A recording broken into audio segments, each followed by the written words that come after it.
हमारे साथ आपने ज्यादती की, आप मानिए या ना मानिए वज़ीर आज़म साहब, आपने हमारे साथ ज्यादती की। आप देख रहे हैं न्यूज़ 18 नेटवर्क। मैं हूं आपका मेज़बान याह्या सुल्तान। नाज़रीन, आज हमारे साथ हैं अपनी पार्टी के सदर सईद अल्ताफ़ बुखारी साहब, जिन्होंने आज गाज़ियाबाद हंदवाड़ा में एक बड़े अवामी जलसे से खिताब किया। उन्होंने कुछ ख़ास बातें कही। अल्ताफ़ साहब, आपने आज कही कि आज वक्त आ चुका है कि मोदी को जम्मू कश्मीर के अवाम के साथ बात करनी चाहिए, उनका दिल जीतना चाहिए, क्योंकि खुदकुश बम्बार तैयार हो रहे हैं। क्या खुल के बात करें? देखिए, मैं बड़ा खुल के कहता हूँ, 2020 में जब हम गए 8 मार्च को जमात बनाने के बाद 15 मार्च को हम लोग मिले, शायद हम 40-42 लीडर गए। हमारे साथ लोगों का कोई मैंडेट नहीं था, हमने कोई इलेक्शन जीत के नहीं गए थे। ठीक है, अपने अपने हिसाब से कुछ लोगों ने 4-4 बार 5-5 बार असेंबली सीटें जीती थी, वो लोग थे। कुछ लोग नए मुझ जैसे थे जिन्होंने एक इलेक्शन जीता था और वहाँ गए। हम अपनी गुडविल पे वहाँ गए और अपनी, कहते हैं ना, जो हमारी जमा पूंजी थी, वो हमारी इज़्ज़त थी, उसको दाव पे लगा के दिल्ली के साथ, दिल्ली के 5 अगस्त के उस वाक़े के बाद बात की जहाँ उन्होंने हमें छुरा घोंपा था। लेकिन हमने कहा आगे चलना है, इसी पे रुकेंगे तो हमारी कौम आगे नहीं चल सकती है। बचाव करना था। 5 अगस्त के बाद हमारी ज़मीनों पे कोई भी आके ख़रीद फरोख्त कर सकता था, नौकरियां कोई भी ले सकता था। हम गए, हम शुक्रगुजार हैं, हमने लाया। लेकिन वो एक पहलू था। दूसरा पहलू था कि जम्मू कश्मीर के लोगों के साथ बात होनी है। उनको शायद प्राइम मिनिस्टर को एक्सप्लेन करना पड़ेगा, मैंने क्यों आपको 370 से महरूम किया, मैंने क्यों आपके साथ ये जो कुछ हुआ ये क्यों हुआ। 2021 में जब बाकी लीडर, क्यों 1 साल तो वो हाइबरनेशन में रहे, उनको लगता था दिल्ली जाना कुफर है। 2021 में अपने हिसाब से गवर्नमेंट ऑफ इंडिया ने उन सबको तैयार किया, हमें भी बुलाया, प्राइम मिनिस्टर मीटिंग की, उसमें सब जम्मू कश्मीर की लीडरशिप गई। महबूबा मुफ्ती गई, फारूक अब्दुल्ला साहब गए, उमर अब्दुल्ला साहब गए, गुलाम नबी आज़ाद साहब गए, सभी लोग, हम भी गए, हमें भी बुलाया गया। बेग साहब गए, यहाँ हंदवाड़ा के एक लीडर हैं वो भी गए, काफ़ी लोग गए। उस वक़्त बात हुई कि दिल की और दिल्ली की दूरियां दूर करनी है। आज तक हम इंतज़ार करते रहे। लास्ट ईयर होम मिनिस्टर साहब से बात हुई, हमने भी कहा, उन्होंने कहा मैं फिर ज़रूर बात करूँगा, लेकिन पाकिस्तानियों से नहीं करूँगा, क्यों यहाँ अक्सर सियासी जमातें पाकिस्तान के साथ बात करो।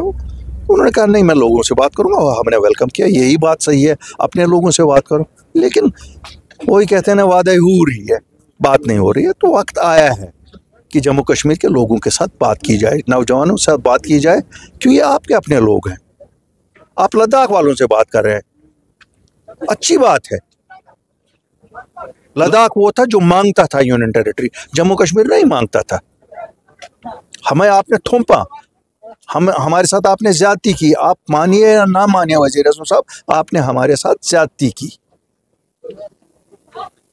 आपने एक रियासत का दर्जा हमसे छीना, और कोई मांगता हो तो उनको दिया, वो भी खड़े हो गए आपके खिलाफ, कि उनको भी लगा उनकी तहजीब, तमद्दुन, बच्चों की नौकरियों, जमीनों पे खतरा आया है। तो हमारा तो है ही है। तो इसलिए वक्त है। क्यों कहते हैं ना, छुरी खरबूजे पे गिरे या खरबूजा छुरी पे गिरे, कटता तो खरबूजा ही है। दिल्ली में हो जाए, यहाँ हो जाए, शिकार कश्मीरी हो जाता है।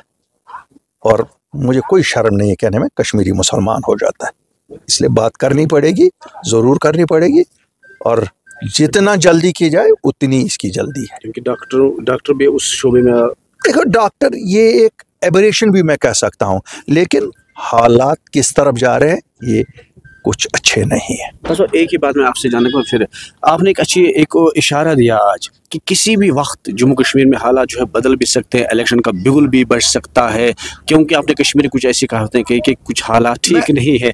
तो थोड़ा सा उस पर आप नहीं, मैं आपको बताऊंगा, इलेक्शन करने से हालात ठीक हुए नहीं। अब हम सबको पता थी कि इलेक्शन करने से लोगों के मसाइल ख़त्म होंगे, वो तो हुए नहीं।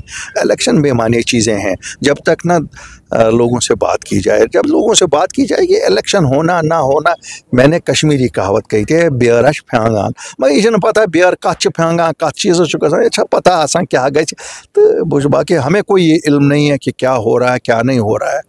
लेकिन ऑन ग्राउंड सरकार को देख रहे हैं कि सरकार जैसे बेगर्जी से, जिसे ना कहते हैं ना उसको बेमल पठन करान यमन जन मला वला क्या मल आसान क्या है करो। आप देखेंगे यहाँ से श्रीनगर जाइए, रास्ते में कुछ जगहों पे रोड के सेंटर में बिजली का खंबा है, रोड नया बना है, बिजली का खंबा सेंटर में है। वहाँ इतने बड़े हादसे हो सकते हैं और इनके वजीर घूमते हैं उसी सड़क पे, लेकिन कोई ये नहीं सोचता इस खंबे को उठा के साइड में करवा दूं। इसमें तो दिल्ली से कोई इजाजत लानी नहीं है। कहते हैं ना, नो इंटरेस्ट इन इट के यार लोगों के लिए कुछ करें, हमारे पास अथॉरिटी है। ये तो कोई अथॉरिटी नहीं है। मैंने एक मिसाल आपको बताई, ऐसी चीजें। नेशनल कॉन्फ्रेंस से वादे किए थे, आपको लग रहा है कि वो वादे पूरे हो रहे हैं या आपको लग रहा है कि वक्त तक ये सरकार चलेगी? मैंने इस पे काफी बातें की हुई है। मैंने आपको हमेशा बोला था अल्ताफ बुखारी झूठ नहीं बोलेगा। क्यों? खुदा से थोड़े से डरते हैं। झूठ पे मबनी सब था, कैसे हो सकता था वो सब? उसमें से कोई चीज पॉसिबल ही नहीं थी। मैं आज भी आपको कहूँगा, मुझे पता नहीं है, सबसे बड़ी बात थी जम्मू कश्मीर के लोगों को कि इनको अपने बच्चों का इज्जत और विकार वापस चाहिए था। उनको पासपोर्ट जो बंद है, वेरिफिकेशन बंद है, पकड़ दकड़ जो वो बंद है। एक अल्ताफ बुखारी ने और उसके मैनिफेस्टो में वो था कि हम आम माफ़ी का ऐलान करेंगे। और आपको सच बताऊं, ऐसा तो नहीं लिख सकता ना इंसान कि वैसे ही आप लिखोगे। और दिल्ली में जो बैठे हैं उनको इस चीज़ के लिए कायल करना कि साहब ऐसा करना होगा, बड़ा वक्त लगता है, बहुत वक्त लगता है। लेकिन जब रिजल्ट आया, हमने एक सीट नहीं जीती। और मुझे उन्हीं दोस्तों ने वापस कहा अल्ताफ बुखारी किस चीज़ पे लड़ रहे थे, उनको तो चाहिए ही नहीं इज्जत अपने बच्चों की। लेकिन मैं फिर कहता हूँ वज़ीर आज़म से, हो सकता है उस वक्त घाव इतना गहरा था 2019 5 अगस्त का कि उन्होंने वो चीज़ को भी नज़रअंदाज किया। लेकिन आप एड्रेस करिए, उनके घाव भरने हैं।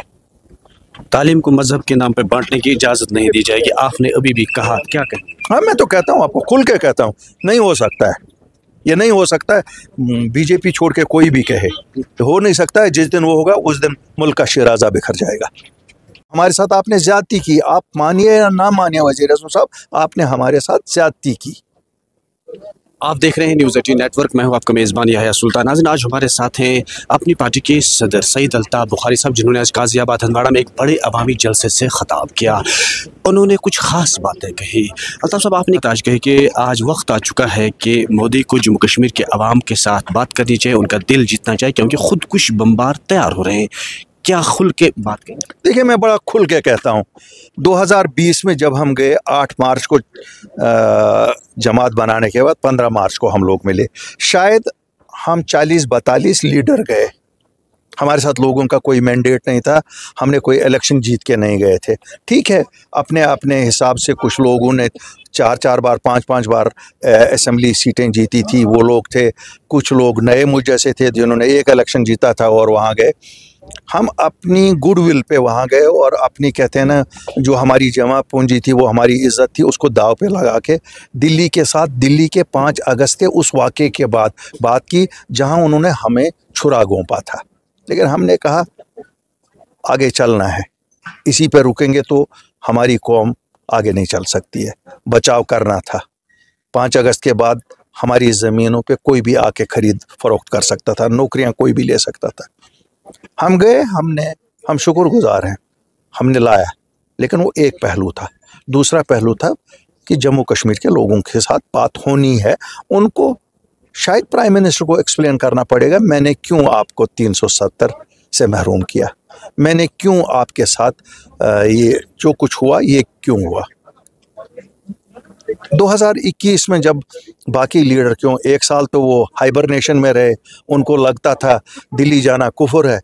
2021 में अपने हिसाब से गवर्नमेंट ऑफ इंडिया ने उन सबको तैयार किया, हमें भी बुलाया, प्राइम मिनिस्टर मीटिंग की, उसमें सब जम्मू कश्मीर की लीडरशिप गई, महबूबा मुफ्ती गई, फारूक अब्दुल्ला साहब गए, उमर अब्दुल्ला साहब गए, गुलाम नबी आज़ाद साहब गए, सभी लोग, हम भी गए, हमें भी बुलाया गया। बेग साहब गए, यहाँ हंदवाड़ा के एक लीडर हैं वो भी गए, काफ़ी लोग गए। उस वक़्त बात हुई कि दिल की और दिल्ली की दूरियां दूर करनी है। आज तक हम इंतज़ार करते रहे।